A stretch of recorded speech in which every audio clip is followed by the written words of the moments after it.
এক যুগেরও বেশি সময় ধরে ইরান ও ইসরায়েলের মধ্যে শ্যাডো ওয়ার প্রিভেল করছিল। রিসেন্টলি এই দুটি দেশই রেড লাইন ক্রস করলো। নতুন করে একটি ক্রাইসিস সৃষ্টি হলো ওয়েস্ট এশিয়াতে, আর এই বিষয়টিকে কেন্দ্র করে আন্তর্জাতিক অঙ্গনে চরম আতঙ্ক বিরাজ করছে। আর আমাদের দেশের মার্কেটের জন্য বর্তমানে ইরান ও ইসরায়েলের মধ্যকার কনফ্লিক্ট যেন মরার উপর খাড়ার ঘা। আজ আমরা ইরান ও ইসরায়েল দ্বন্দ্বের সার্বিক পরিস্থিতি ও ওভারঅল মার্কেট নিয়ে আলোচনা করব। আলোচনাটি শুরুতেই সবাইকে রিকোয়েস্ট করব, ডিসক্লেইমার অংশটি আপনারা ভালো করে পড়ে নেবেন। পুঁজিবাজার ঝুঁকিপূর্ণ। আপনার কোনো পার্সোনাল বাই এবং সেলের কারণে আপনি যদি ক্ষতিগ্রস্ত হয়ে থাকেন, সে দায় স্টক অবজার্ভার বহন করবে না। বর্তমানে ইরান ও ইসরায়েলের মধ্যকার যে কনফ্লিক্ট, এটি আমাদের দেশের ক্যাপিটাল মার্কেটের জন্য একটা বিস্ফোরণের মতো হয়ে দাঁড়িয়েছে। এমনিতেই আমাদের মার্কেট বর্তমানে তলানিতে পড়ে আছে। এর মধ্যে আর নতুন করে এই যে ক্রাইসিসটি সৃষ্টি হলো, এটি আমাদের মার্কেটকে আরও স্লো করে দিতে পারে। ক্যাপিটাল মার্কেটের একটি বড় বৈশিষ্ট্য হলো capital market cannot handle uncertainty.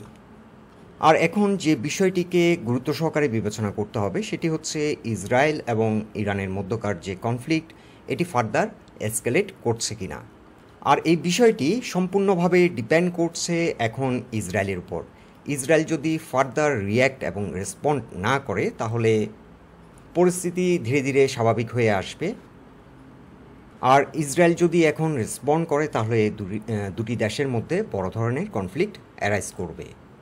এখন ইন্টারন্যাশনাল ইনভেস্টিং কমিউনিটি এই বিষয়টিকে খুব ক্লোজলি অবজার্ভ করছে এবং বেশিরভাগ বিনিয়োগকারী এখন কিন্তু সাইডলাইনে আছে। আর এই ঘটনাটিকে কেন্দ্র করে পৃথিবীর কম বেশি প্রতিটা মার্কেটই রিয়্যাক্ট করেছে। আমাদের মার্কেটও গতকাল 80 পয়েন্ট ফল করেছিল, 84 পয়েন্টের মতো ফল করেছিল। আজকেও কিছুটা নেগেটিভ। আজকে টার্নওভার হয়েছে 538 কোটি টাকা। লেনদেন হওয়া কোম্পানিগুলোর মধ্যে 175টি কোম্পানির দর বৃদ্ধি পেয়েছে, বিপরীতে দর কমেছে 180টি কোম্পানির শেয়ারের দর, আর অপরিবর্তিত ছিল 56টি কোম্পানির শেয়ারের দর। আজকে মার্কেটে একটা মিশ্র প্রতিক্রিয়া আমরা লক্ষ্য করছি। আজকের ইন্টারন্যাশনাল মার্কেট যদি আমরা দেখি, কম বেশি প্রতিটা মার্কেটেই কিন্তু ফল করেছে। এখন এই ধরনের একটি ক্রিটিক্যাল সিচুয়েশনে বিনিয়োগকারীদের কী ধরনের অ্যাকশন প্ল্যান থাকা দরকার, আমি পার্সোনালি মনে করি আপাতত কয়েকদিন সাইড লাইনে থাকাটাই বেটার। আর যে সকল স্টকগুলো হোল্ডিংয়ে আছে সেগুলো বাই সেল থেকে বিরত থাকাই বেটার হবে। এখন আমরা ওভারঅল মার্কেট সম্পর্কে যদি আরেকটু ডিপলি দেখি, সেক্টর ওয়াইজ টার্নওভারের দিক থেকে pharmaceuticals, textile, food and allied, engineering, bank এই সেক্টরগুলো এগিয়ে আছে। আজকের মার্কেটে যে কোম্পানিগুলো নেগেটিভ কন্ট্রিবিউট করেছে তার মধ্যে অন্যতম হলো GP, United Power, Square Pharmaceuticals, ICB, Shahjalal bank, Padma Oil, EBL, MTB, Marico এবং ওয়ালটন। এখন টেকনিক্যালি মার্কেটের অবস্থান যদি আমরা দেখি, আজ মার্কেট ক্লোজ হলো 5774 পয়েন্টে। রিসেন্টলি মার্কেট তার যে একটা ডাউনওয়ার্ড ট্রেন্ড ছিল, সেই ট্রেন্ড থেকে বেরিয়ে এসে কিছুটা রিভার্সাল আমরা দেখতে পাচ্ছি।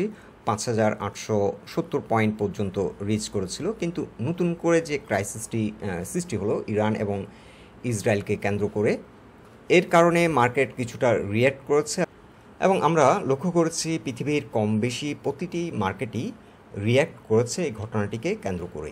ডে চার্টে আমরা একটি সাপোর্ট ড্র করেছি। এই সাপোর্টটি হবে, মার্কেটে এখন স্ট্রং সাপোর্ট হবে 5762 থেকে 5735। এছাড়া আজ আমরা লক্ষ্য করছি 5762 পয়েন্ট থেকে রিজেক্ট হলো, সো এই জোনটিতে কিন্তু সাপোর্ট নিচ্ছে মার্কেট।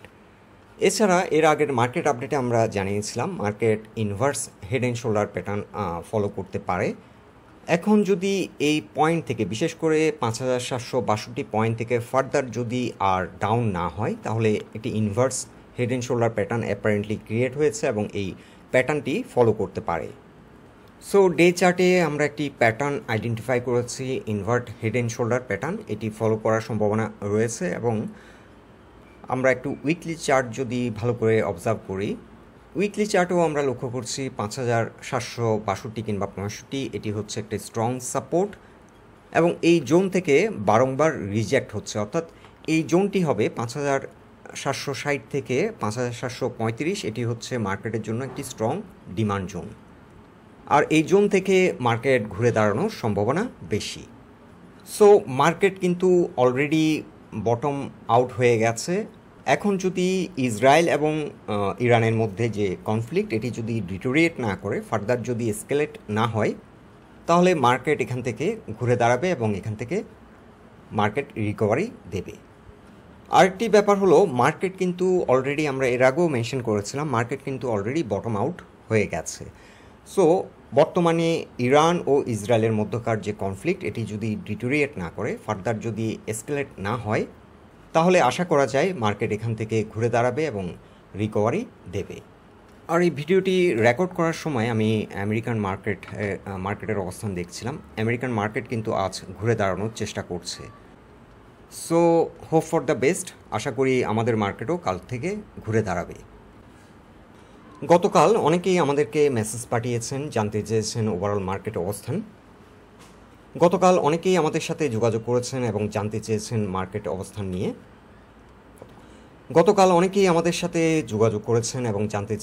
মার্কেট নিয়ে ব্যস্ততার কারণে গতকাল আমরা কোনো পোস্ট দিতে পারিনি।